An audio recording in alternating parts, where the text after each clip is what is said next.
Ini aku, semua milikku. Ya, pelajaran yang kedua, judulnya Siapakah Antikristus? Siapakah Antikristus pada masa gereja? Siapakah Antikristus pada masa tahun 30 Masehi? Yeah, and then explain the resurrection. Ya, tahun 30 Masehi adalah tahun di mana Yesus mati, bangkit, dan naik ke surga. Ya, dan juga gereja Yerusalem berdiri. Tahun 70. Fall of Israel and Temple. Who can write? Tahun 70, bangsa Israel dan bait suci Yerusalem dihancurkan. Tahun 85, First John. kitab 1 Yohanes ditulis. Second John. Kitab 1, 2, dan 3 Yohanes ditulis. Johann said, during this time, many antichrists already appeared. Many antichrists. Iya, Rasul Yohanes mengatakan pada masa ini sudah banyak muncul antikristus. Then, who are they? Iya. Who are they? Siapakah mereka ini? Siapakah mereka? Number one, let me write down in English, okay? Nomor 1, Ebionism. ebionisme. Ebionisme. This Ebionism is a teaching that Jesus is not God. Ebionisme mengajarkan bahwa Yesus bukan Allah. Use this. Ebionisme mengajarkan Yesus bukan Allah. And he said, Jesus is 100% human. Mereka mengatakan Yesus manusia seutuhnya. Mereka mengatakan Yesus adalah manusia seutuhnya, tetapi Yesus bukan Allah. Nomor 2, is a docetism. doketisme. Doketisme. This is opposite to this. Ya, ini berlawanan dengan yang pertama. Jesus is 100% God. Ya, doketisme ini mengajarkan Yesus sepenuhnya Allah. Is 100% God. Yesus sepenuhnya Allah. And open bracket. Dalam kurung. He is 100% God. He is not human being. He is not human. Yesus sepenuhnya Allah, tetapi Yesus bukan manusia.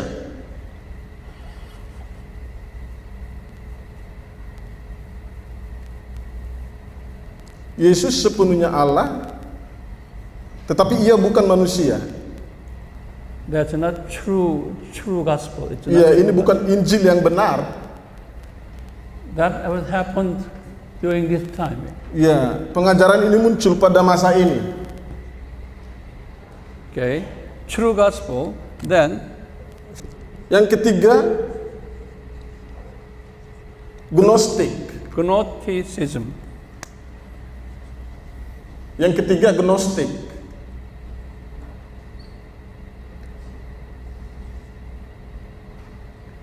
That is same as docetism. Iya, sama dengan doketisme. Ajarannya sama dengan doketisme. So now there are true Christ and antichrist. Iya, jadi kita melihat di sini ada Kristus yang sejati dan antikristus. Two teachings on Jesus parallel, existed together. Iya, dua pengajaran tentang Yesus berjalan bersama. Jesus is omniscient God. He knows everything. Yesus adalah Allah yang Maha Tahu. Dia tahu segalanya. Which means he knows past. Artinya Yesus tahu masa lampau. He knows present. Yesus tahu masa sekarang. And he knows the future. Yesus tahu masa yang akan datang. Omniscient means Maha tahu artinya, He knows the past, Ia tahu masa lalu, He knows the present, Ia tahu masa sekarang, He knows the future. Ia tahu masa yang akan datang. That is what omniscient God. Itulah yang arti daripada Allah yang Maha tahu.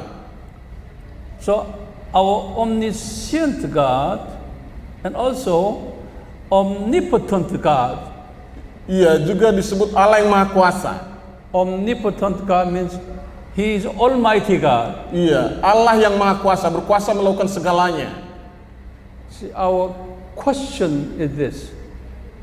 Pertanyaannya adalah, Why our omnipotent God, powerful God, did not stop this wrong teaching? mengapa Allah kita yang adalah Allah yang berkuasa tidak menghentikan pengajaran ini? Would you write down the question? Iya, tolong catat pertanyaan ini. Mengapa Allah kita sebagai Allah yang Maha Kuasa tidak menghentikan ajaran ini? That's your question and your church members' questions. Ini pertanyaan saudara dan juga pertanyaan jemaat saudara. When you teach this, then people sitting there, they ask this suspicion. Why God allow all these kind of things? Iya, ketika saudara mengajar seperti ini, jemaat saudara juga bisa bertanya-tanya, mengapa Allah mengizinkan hal ini They terjadi? will ask you. Mereka akan bertanya kepada saudara. He is omniscient God. That means He knows past, present, future. Ya, Allah kita adalah yang Maha tahu. Artinya Dia tahu masa lalu, masa sekarang, dan masa yang akan datang. Then our question is, He did not know this will happen? Pertanyaan kita adalah, apakah Allah tidak tahu bahwa ini akan terjadi? Would you write it down? Tolong catat. He did not know this will happen? Apakah Allah tidak tahu bahwa hal ini akan terjadi? Then what your answer will be? Iya, apakah jawaban saudara? Our answer that yes, He knew. Jawaban kita adalah, ya, Allah tahu. He knew before the church start. Ya, Allah sudah tahu bahkan sebelum gereja berdiri. If you say, how He knew? Jika saudara bertanya, bagaimana Allah tahu? Because He is omniscient God. Jawabannya adalah karena Allah adalah Allah yang Maha tahu. Then question is, Pertanyaannya, if He did not know, jika Allah tidak tahu, would you write down? If He did not know, ya, catat, jika Allah tidak tahu, atau seandainya Allah tidak tahu, then we have problem. ya, akan muncul masalah. What problem? Masalah apa? If He did not know, our God, Jesus, has some limit in His knowledge. Ya, jika seandainya Allah tidak tahu, itu berarti bahwa Allah kita Yesus Kristus memiliki keterbatasan secara pengetahuan. He has some limit in His knowledge. Iya, itu artinya bahwa Yesus memiliki keterbatasan secara pengetahuan. That means He is not our God. Itu berarti bahwa Dia bukan Allah kita. How can we serve limited knowledge God? Bagaimana kita melayani Allah yang terbatas? So our God should be unlimited Jadi Allah kita seharusnya In his- adalah Allah yang tidak terbatas. in his brain. Allah yang tidak terbatas dalam pengetahuan. So that means our Jesus foreknew, He knew before this happened that this will happen. Iya, itu berarti bahwa Tuhan kita Yesus Kristus sudah tahu sebelumnya bahwa ini akan terjadi. So this is His plan. Ya, jadi ini merupakan rencana Tuhan. Throughout the church period, Sepanjang masa gereja, this Antichrist, will appear. Antikristus ini akan muncul. Even today. Bahkan saat ini. Because of these Antichrist problems, Iya, karena masalah Antikristus ini, see, number 1 here, number 2, number 3. These problems here. iya, ada 3 ajaran yang salah muncul, yaitu ebionisme, doketisme, dan gnostik. True gospel, this is put down. Antichrist. Would you write down? Yeah, Antichrist. Antikristus. Later, here, okay, around 300 time, then you come here. True Christus, write down. Kristus yang benar. So Antichristus and true Christus Ya, Antikristus dan Kristus yang benar. existing together. Ya, tinggal bersama. With this 313, Ya, pada tahun 313 Constantine allows Christianity to Roman Empire. Iya, Konstantinus mengizinkan kekristenan dalam kerajaan Roma. Konstantinus mengizinkan kekristenan dalam kerajaan Roma. Tahun 380. Theodosius as a king, Roman Empire. Ya, Raja Theodosius. It's okay. The Emperor Theodosius officially declared that Christianity is official Roman Empire religion. Iya. Tahun 380, Kaisar Roma yang bernama Theodosius secara resmi menyatakan agama Kristen sebagai agama resmi di dalam kekaisaran Roma. Would you write down? What is Theodosius? Officially, Christianity became an official religion. Iya, tahun 380, Kaisar Roma yang bernama Theodosius secara resmi menyatakan agama Kristen sebagai agama resmi kekaisaran Roma. At the time, now this is 1, 2, 3 anti-Semitism, Antichrist. Iya, ada 3 antikristus di sini, yaitu Ebinisme, Doketisme, dan Gnostik. During this time, here, new Antichrist teaching. Iya, pada tahun 380 muncul antikristus yang baru yang disebut Arianisme. So Arianism is the same as Ebionism. Okay, it's Jesus is not God. Iya, He ajaran is a Arianisme human. ini sama dengan Ebionisme. Yesus bukan Allah. Ajaran Arianisme sama dengan Ebionisme yang mengatakan bahwa Yesus bukan Allah. So because of these problems, okay, Roman Catholic has a true Christ and Antichrist together within the church. Iya, karena masalah ini gereja Katolik Roma pada waktu itu memiliki 2 pengajaran ini. Mereka percaya kepada Kristus yang sejati, tapi juga di satu sisi di dalam gereja juga ada yang percaya kepada antikristus. Because of these, churches had a lot of problems. Iya, karena hal ini gereja mengalami banyak masalah. So all the churches at the time, like Roman Catholics, right? Ya, semua gereja pada waktu itu seperti Katolik Roma and Greek Orthodox dan Ortodoks Yunani and Syrian Orthodox dan Ortodoks Syria and Egyptian Orthodox, dan Ortodoks Mesir. all these Orthodox churches gathered together, had a meeting. Iya, semua gereja Ortodoks ini berkumpul bersama. That meeting is a very famous meeting. Ya, pertemuan tersebut sangat terkenal pada waktu itu, yang diadakan pada tahun 451. It's a Council of Chalcedon. Iya, yang disebut dengan Konsili Kalsedon. Yeah, the Council of Chalcedon. Konsili Kalsedon. Over here, they made a very, very important Christian doctrines. Okay, they created biblical Christian doctrines. Iya, pada saat ini mereka menciptakan doktrin Kristen yang alkitabiah. Number one,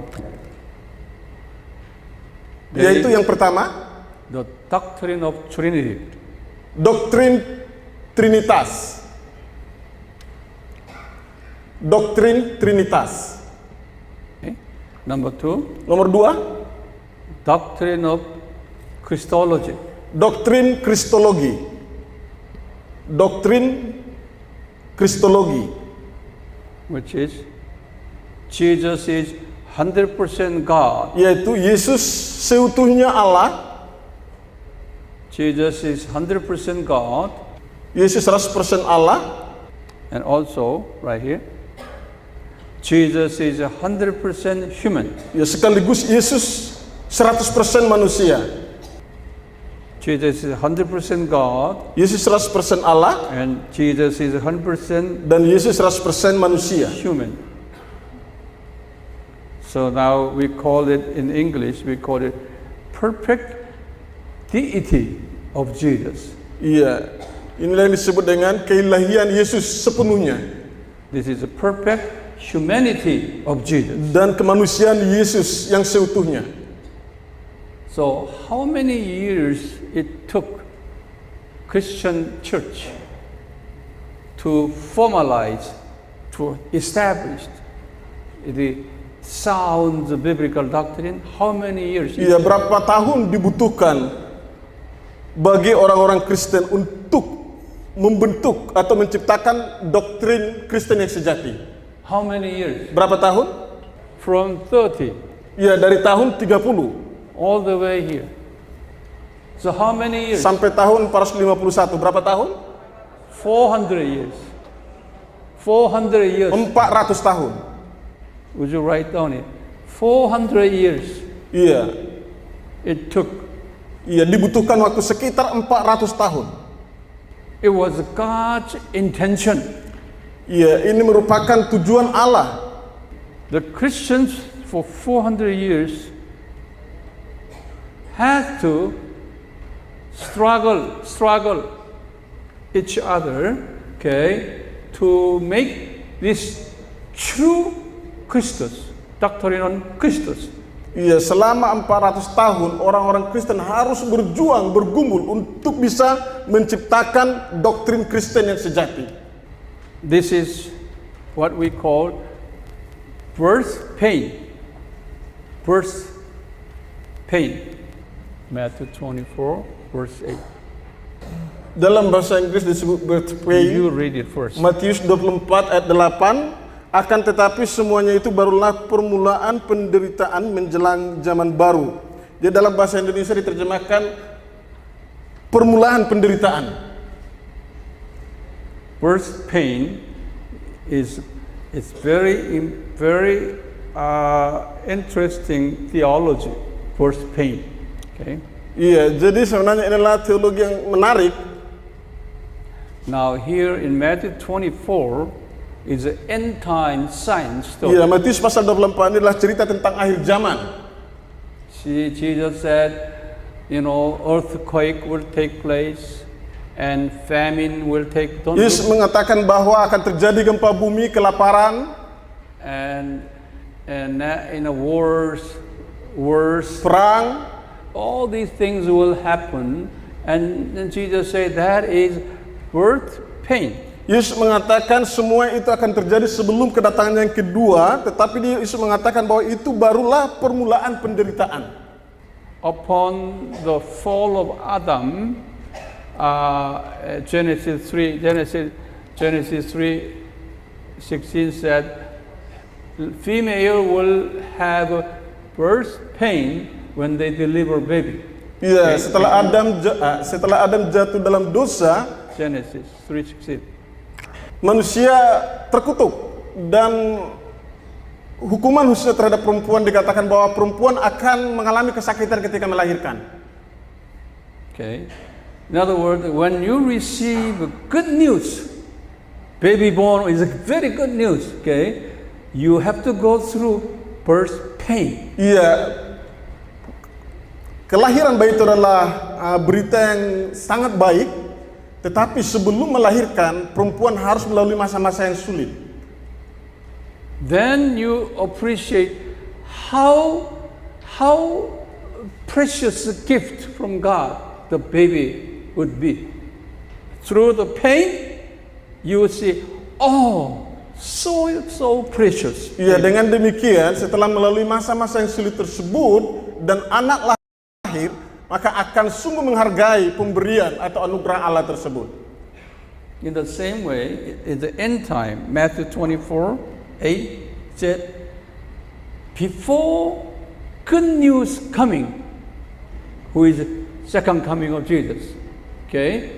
Before good news, second coming of Jesus, this world should go through birth pain. Okay? Iya, Yesus mengatakan dalam Matius pasal 24 ayat 8 bahwa sebelum kedatangannya yang kedua kali, yaitu sebelum kabar baik ini, dunia ini akan mengalami berbagai kesulitan dan kesusahan. Earthquake, Gempa bumi, famine, kelaparan, wars, perang, all Christians, persecution. penganiayaan yang akan dialami oleh orang-orang Kristen. All these things should take place before His coming. Ya, semua ini akan terjadi sebelum kedatangan Yesus yang kedua. Then we see that, thank you Jesus, now you are coming. Dan setelah itu kita akan mengatakan, oh terima kasih Tuhan Yesus, Engkau datang sekarang. Without that first pain, we will not appreciate His coming. Ya, tanpa melalui penderitaan ini kita tidak akan sungguh-sungguh menghargai kedatangan Yesus yang kedua. Then everything is good and happy, Jesus coming. Oh, you come? I don't need you. Ya, jika semua berjalan lancar di dunia ini, maka tentu kita tidak akan terlalu menghargai kedatangan Yesus yang kedua kali. We are so happy here. Why you are coming? Ya, kita akan mengatakan kepada Tuhan, Tuhan kami sangat senang tinggal di bumi ini, kenapa Engkau datang? My church is growing. We are so happy. Why you are coming? Iya, gereja yang saya layani juga sedang bertumbuh. Saya senang. Mengapa Tuhan datang? So before His coming, Jesus said, church should receive persecution. Ya, Yesus mengatakan sebelum kedatangan yang kedua kali, gereja akan menderita penganiayaan. In the same way, Ya, dengan cara yang sama, this is the true Kristus, okay, during this time, and false Kristus, anti-Kristus, living together. ya pada masa 400 ini years. Kristus yang sejati dan Kristus palsu tinggal bersama-sama. Why? Mengapa? When true Kristus comes, Ketika Kristus yang sejati, Kristus yang benar then datang, they will know that how precious the true Kristus is. mereka akan menyadari betapa berharganya Kristus yang benar tersebut. So those 400 years time, all kinds of agony, okay, during this period, okay, to define who true Kristus is. It took them 400 years. Jadi untuk mendefinisikan atau mengartikan Kristus yang benar itu membutuhkan waktu sekitar 400 tahun. So finally here, true Kristus was developed, right? Iya, dan akhirnya pada tahun 451 Kristus yang sejati, doktrin tentang Kristus yang sejati itu diciptakan. So it is God's way. Jadilah cara Tuhan. Here, God in His intention and allow another type of anti-Christus in this council.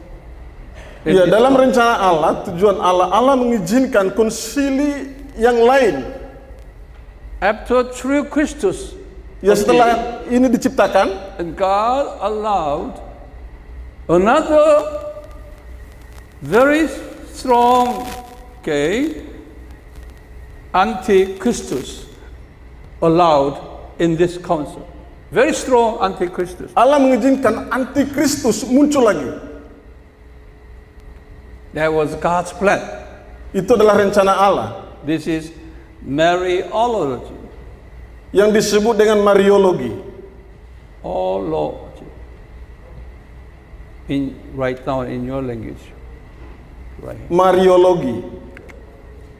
You know Mariology, okay? Ya, saudara sudah tahu Mariologi? Roman Catholics, Greek Orthodox, Ortodoks Yunani, Egyptian Orthodox, Ortodoks Mesir, Ethiopian Orthodox, Ortodoks Ethiopia, Syrian Orthodox. Ortodoks Syria. At that time, no Protestants. Ya, pada waktu itu belum ada Protestan. Write down. Protestant existed. Iya. Tidak ada Protestan, denominasi Protestan. So these churches are representing all Christians. Iya, jadi gereja-gereja ini mewakili semua Kristen pada masa itu. They represent entire Christians. Mereka mewakili semua kekristenan. Now, this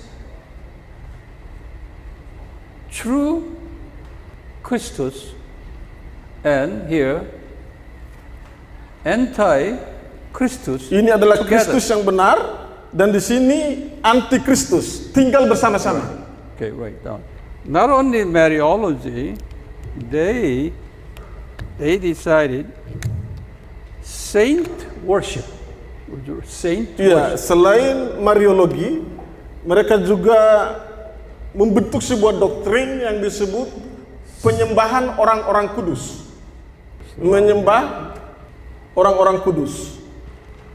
Not only that, they believe in purgatory. Ya, selain itu mereka juga percaya kepada purgatori, ajaran purgatori.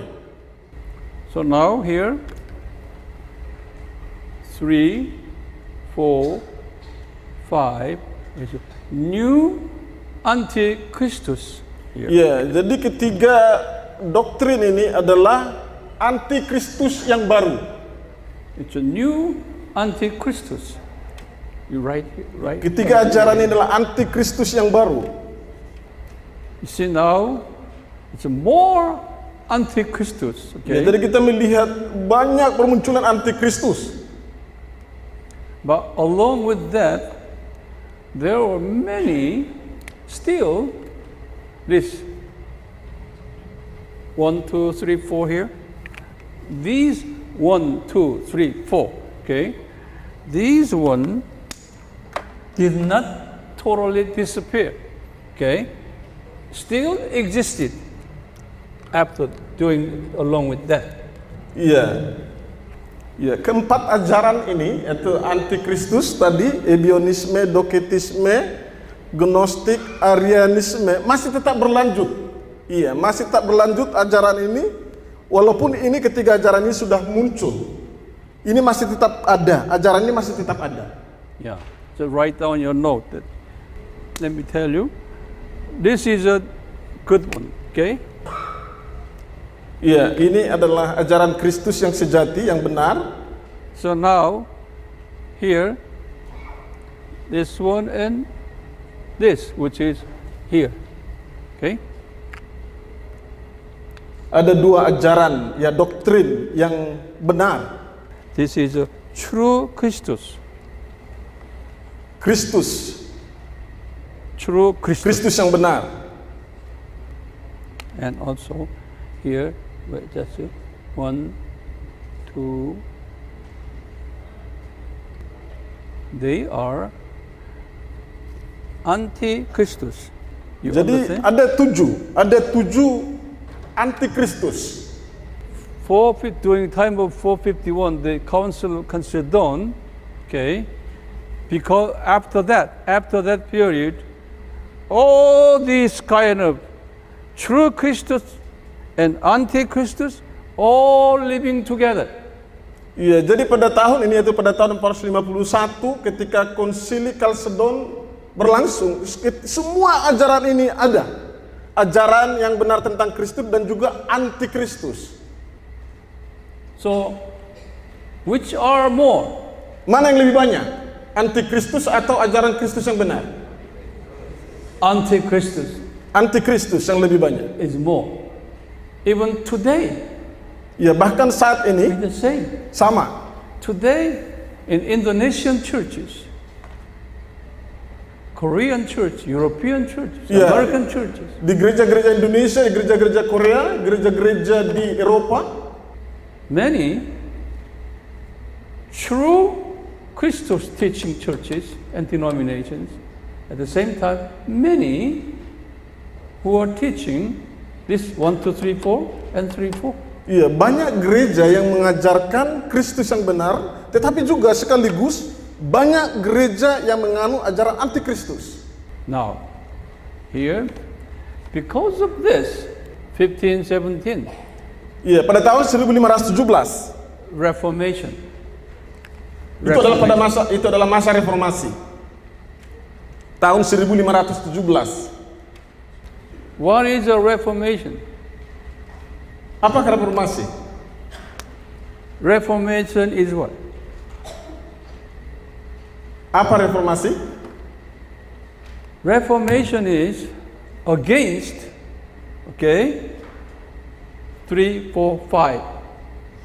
Reformation was the movement against 3, 4, 5. Iya, reformasi adalah gerakan yang menentang ketiga ajaran ini, yaitu ajaran ketiga, keempat, dan kelima. What it tells the what 3, 4, Yaitu 5. Mariologi, menyembah orang-orang kudus, dan percaya ajaran purgatori. Okay, that is Reformation. Ya, itulah reformasi. But they did not mention much about this 1, 2, 3, 4. That they were against this anyway. Iya. Tapi pada waktu reformasi mereka tidak terlalu menyinggung atau membahas masalah ebionisme, doketisme, gnostik, dan arianisme ini.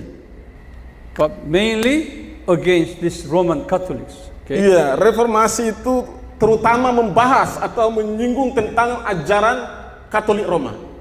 And Protestants. Protestants reconfirmed number 1 and number 2, this one. Reconfirm this. Iya, Protestan menegaskan kembali Kristus yang benar, This one, this one, this one, this one. yaitu doktrin Trinitas dan doktrin Kristologi. That's a Protestant. And denying this. Iya, Protestan menyangkal ajaran-ajaran antikristus ini. Even in the Protestant churches, okay, slowly practicing this one and this one within the Protestant. Tetapi secara berangsur-angsur gereja Protestan sendiri juga mulai menerima kedua ajaran ini. You see, Protestant church denied all this. Okay, this is Antichrist. This Ya, is gereja Antichrist. Protestan menyangkal antikristus. When they started, Ya, ketika gereja Protestan dimulai, so they said that, yeah, these are the true Christus. mereka mengatakan ini adalah Kristus yang benar, Protestan. Okay, but slowly, when time comes, they change their theology and accepting this. Iya, tetapi seiring berjalannya waktu, gereja Protestan juga perlahan-lahan mulai menerima ajaran-ajaran ini, atau ajaran-ajaran yang salah tadi.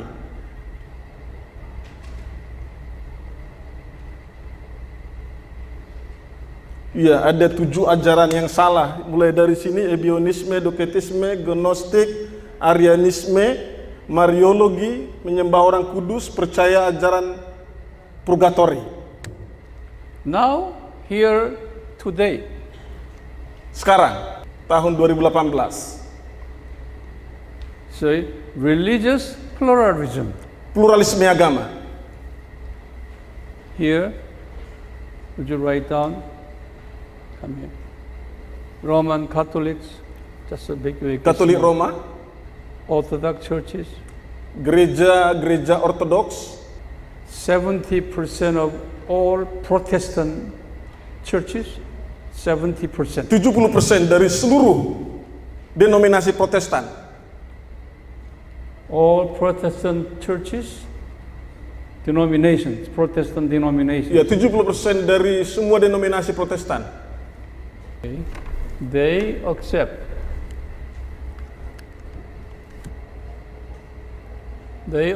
this. Okay? Iya. Katolik Roma, Ortodoks Gereja, dan 70% dari denominasi Protestan menerima semua ajaran yang salah tadi. You say accept right down. Menerima. Accept. And here deny, you put down deny. Menyangkal. Deny. Dan mereka menyangkal ajaran yang benar tentang Kristus. Do you understand this? Okay. Today, Indonesian churches, Korean churches, American churches, European churches, all churches. See, now here, we Protestant churches, we liberal churches, okay? Just tell Iya, saat ini gereja-gereja di Indonesia, gereja-gereja di Korea, gereja di Eropa, gereja di Amerika, dan gereja-gereja Protestan. all those Protestant people, around 70%. Iya, sekitar 70% dari denominasi Protestan. And all Orthodox churches, Dan semua gereja Ortodoks, and all Roman Catholic churches, dan semua gereja Katolik Roma. they accept. Mereka menerima 3, 4, 5. ajaran yang salah tadi, yaitu Mariologi, menyembah orang kudus, percaya ajaran purgatori. Not only that, Protestants do not accept this Mariology. Iya, Protestan tidak percaya kepada Mariologi. But anyway, Protestant do not practice 3 and 4. Iya, denominasi Protestan juga tidak yang melakukan ini. Yang keempat dan kelima, mereka tidak menyembah orang kudus dan juga tidak percaya kepada purgatori. But they accept 1, 2, 3, 4. Tetapi Protestan, denominasi Protestan menerima ajaran-ajaran yang salah ini tadi, Ebenisme, Doketisme, Gnostik, dan juga Arianisme. This is what we call the religious pluralism. Inilah yang disebut dengan pluralisme agama. I will explain to you more later. Ya, nanti saya akan jelaskan lebih detail. They said all religions are the same. Iya, mereka mengatakan bahwa semua agama itu sama. All religions are the same. Semua agama sama. That's a religious pluralism. Itulah yang disebut dengan pluralisme agama. So today, there are many anti-Christ. Yes, jadi saat ini ada banyak anti-Kristus. So it's a true Christus here. Those who believe in true Christus, those who teaches only true Christus, are very small numbers. Iya, jumlah orang Kristen yang mengajar Kristus yang benar itu sangat sedikit. Meaning this, Jesus is 100% God, Yaitu mereka yang mempercayai bahwa Yesus sepenuhnya Allah and Jesus is 100% human, dan Yesus sepenuhnya manusia. and Trinity God. Dan juga mereka percaya kepada Allah Trinitas. That's the key doctrine of Christianity. Ya, ini adalah doktrin kunci atau doktrin penting dalam kekristenan. That's the true Christus. Inilah Kristus yang benar. But today, this kind of Christians who believe this true Christus are very small. Tetapi saat ini jumlah orang-orang Kristen yang percaya pada Kristus yang benar itu sangat sedikit.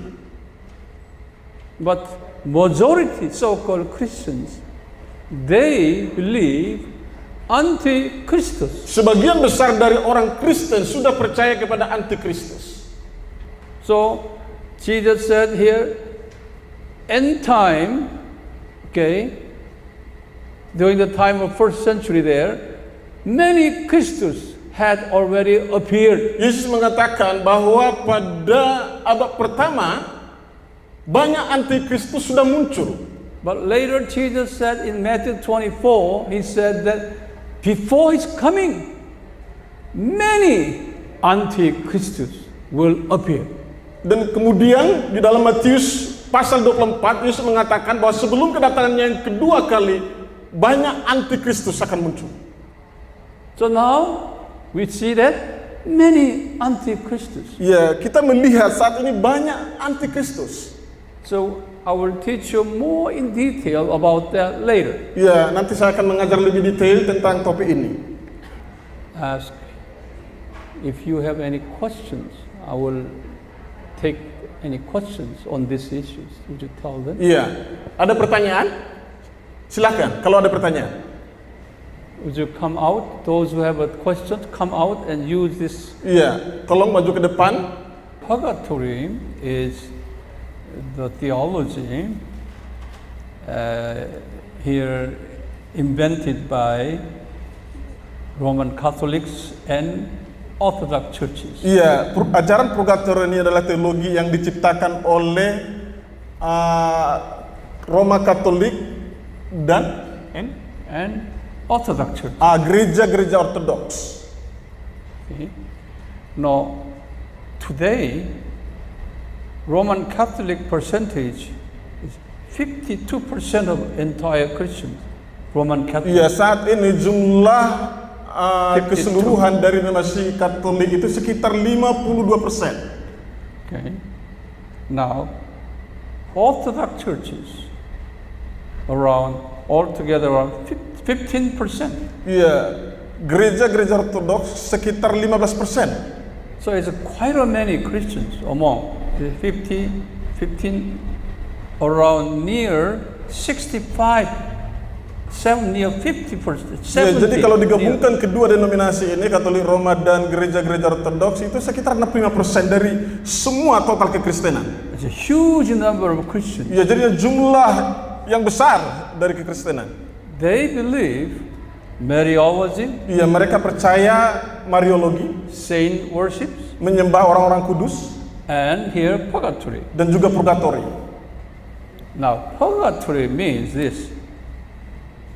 Tell them. Ya, purgatori adalah means when we die, we don't go to paradise direct. Iya, ajaran purgatori seperti ini. Ketika kita meninggal, kita tidak langsung masuk surga. Would you write down? Iya, tolong catat. Yeah. Whenever you receive information, please write it down. Iya, setiap kali saudara mendapat informasi, tolong catat. Because we are teachers. Karena kita semua pengajar. Okay. Purgatory, this after we die, then we will go to a middle place that is called purgatory. Iya, jadi ajaran purgatori ini seperti ini. Setelah kita meninggal, kita tidak langsung masuk ke surga, tetapi kita akan masuk ke sebuah tempat, yaitu seperti di tengah-tengah. Yeah, in middle place, there you have to clean your sins. Purify your sins. Ya, di tempat tersebut kita harus menyucikan dosa-dosa kita. So that is called purifying place. Itulah yang disebut dengan tempat penyucian dosa. Now, how to purify your sins? Bagaimana cara menyucikan dosa kita? You have to, there are many ways. Number one, you have to Ada work. banyak cara. Yang pertama, You have to work good things, okay? In just not say good thing. You have you required a labor work, okay, in the place. iya, mereka diharuskan untuk melakukan pekerjaan yang sulit di tempat tersebut. So we don't know how long it takes. Iya, kita tidak tahu berapa lama waktu yang dibutuhkan. That's the first requirement. You work hard to clean. You Itu adalah purify. keharusan yang pertama, yaitu kita harus menyucikan diri kita dari dosa-dosa kita. Second way. Iya, cara yang kedua, Second way is this. Your family in this world, okay, living family in this world has to do good things on behalf of you. ya, keluarga orang yang meninggal yang masih hidup harus melakukan hal-hal yang baik So family untuk orang yang members sudah meninggal tersebut.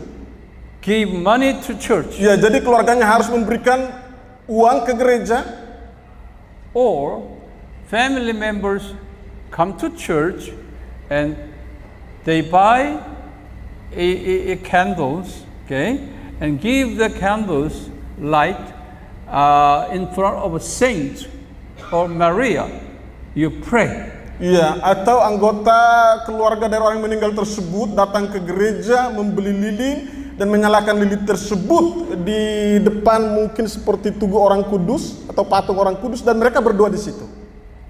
So this is a very important way of powerful way of these people purifying in the purgatory. Ya, jadi ini cara yang sangat penting bagi orang-orang yang sudah meninggal untuk menyucikan diri mereka dari dosa-dosa mereka.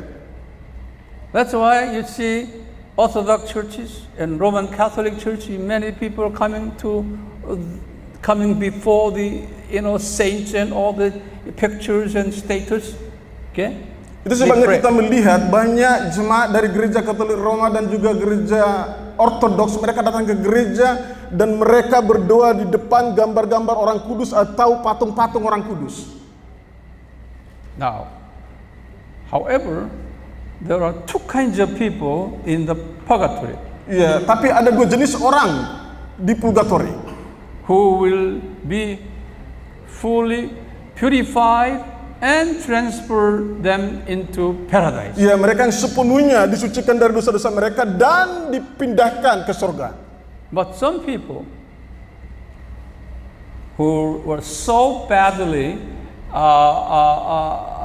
behaved in this world could not purify entirely, so God will send them to hell. Iya, tetapi beberapa orang ketika mereka masih hidup di bumi ini, perilaku mereka sangat jahat dan di purgatori mereka tidak bisa disucikan sepenuhnya. Allah akan melemparkan mereka ke neraka. That's the doctrine of purgatory. Inilah doktrin purgatori. Okay, but now there are one exception: those who are saint and very good Christians, like a saint. They will not go through purgatory. They will go to the paradise direct. Iya, tetapi ada pengecualian bagi orang-orang Kristen yang hidupnya begitu saleh dan sungguh-sungguh ketika hidup di bumi ini, mereka tidak perlu masuk ke purgatory, mereka bisa langsung masuk ke surga. For that reason, those Roman Catholics and these Orthodox Christians, they know they will go to purgatory. From there, the sins will be purified. So they really do not care while living in this world. Iya, dengan alasan ini banyak jemaat dari gereja Katolik Roma dan gereja-gereja Ortodoks, mereka tidak terlalu peduli bagaimana mereka hidup di bumi ini, karena mereka tahu kalaupun mereka meninggal, mereka masuk purgatori, mereka masih ada kesempatan untuk menyucikan diri nantinya di purgatori. That's why their lifestyle is same as secular people, or we call them nominal Sunday Christian. Ya, itu sebabnya gaya hidup mereka tidak berbeda dengan gaya hidup orang-orang yang tidak mengenal Tuhan. Atau kita sebut mereka orang-orang Kristen hari Minggu.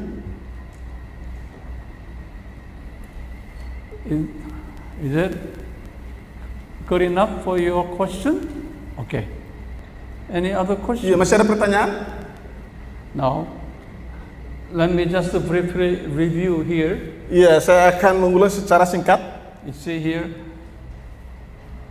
what is the definition of end time? Apakah definisi akhir zaman? End time starts from first coming Akhir of zaman Jesus dimulai dari kapan? Dari kedatangan Yesus to the yang pertama second coming of Jesus. sampai kedatangan Yesus yang kedua. Okay? Now John said this. During this end time period, there will be many Antichrist. Ya, Rasul Yohanes mengatakan pada masa ini akan banyak muncul antikristus. Okay, the Antichrist means what? Apa arti antikristus? Against Yang pertama Christ. menentang Kristus.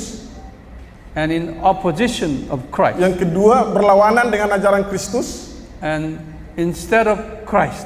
Yang ketiga pilihan. Pilihan yang keempat, and false Christ. Palsu. Kristus palsu. Yeah, false Christ. All these represent Antichrist. Iya, semua ini mewakili antikristus. Okay, so it's not only one Antichrist. Jadi antikristus sebenarnya bukan satu. Many different types of Antichrist. Iya, ada banyak bentuk dari antikristus. So now here, first century time already, many Antichrist Iya, jadi exist. kita melihat pada abad pertama sudah banyak muncul antikristus. It was God's plan. Ini merupakan rencana Allah. Now, because of this Antichrist within the church got all kinds of problems because of this Antichrist doctrine inside of the church. Iya, disebabkan ajaran antikristus ini, gereja-gereja mengalami, di dalam gereja sendiri mengalami banyak masalah. So the Christians said that, yes, it looks like a true Christ, but doesn't look like true Christ. They had an agony. Iya, orang-orang within them. Kristen bergumul untuk membedakan ajaran antikristus dan Kristus yang benar. So it's been 400 years. Iya, sampai selama 400 tahun. Now, church leaders, pastors gather together. Dan setelah 400 tahun, para pemimpin gereja berkumpul, bertemu. What churches? Gereja-gereja mana? Roman Catholics, Gereja Katolik Roma, Greek Orthodox, Ortodoks Yunani, Syrian Orthodox, Ortodoks Syria, Egyptian Orthodox, Ortodoks Mesir, Ethiopian Orthodox. Ortodoks Ethiopia. All Orthodox people gather together and define what is real Kristus. Iya, semua gereja-gereja Ortodoks bertemu dan mereka mendefinisikan. They said, oh, Kristus is a second person of Trinity God. Iya, mereka mengatakan Kristus adalah pribadi kedua dari Trinitas. Okay? And also, Kristus is 100% God Dan mereka mengatakan Kristus itu sepenuhnya Allah, 100% Allah. and 100% human. Dan dia juga 100% manusia. Over there, they teach Kristus is 100% human, 100% God, not human, 100% human, not God.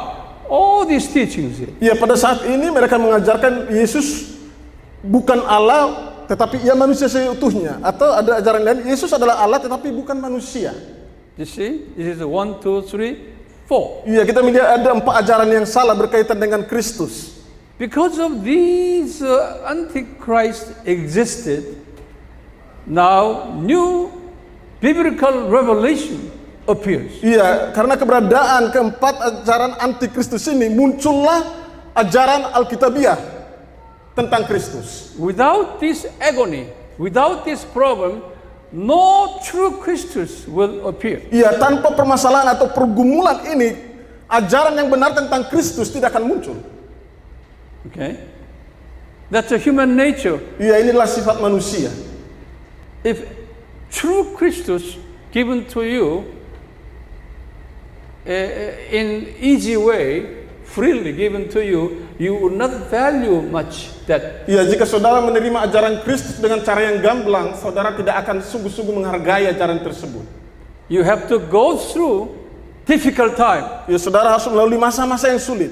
Then you know what is the true Kristus. Maka saudara akan mengetahui atau mengerti Kristus yang benar. After you are so hungry, Setelah then saudara begitu lapar, 400 years later, okay, now I'm gonna give it to you. iya, makanya kita melihat setelah 400 tahun Yesus memberikan ajaran Kristus yang benar. Even today, majority Christian communities in Indonesia, okay, got mixed with all these issues, and they are mixed with these all wrong teachings. Iya, bahkan sampai saat ini gereja-gereja Kristen masih memiliki kedua ajaran ini di dalam gereja.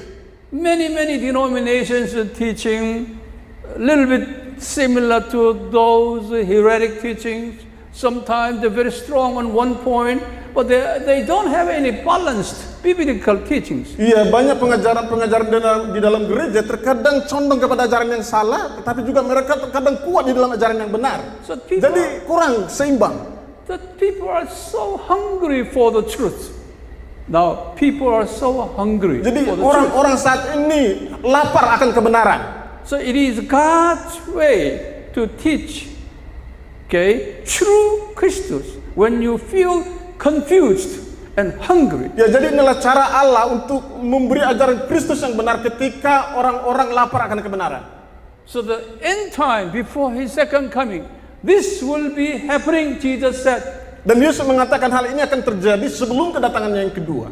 Today's most powerful Antichrist is religious. Ya, pluralism. saat ini ajaran paling kuat dari Antikristus itu adalah pluralisme agama.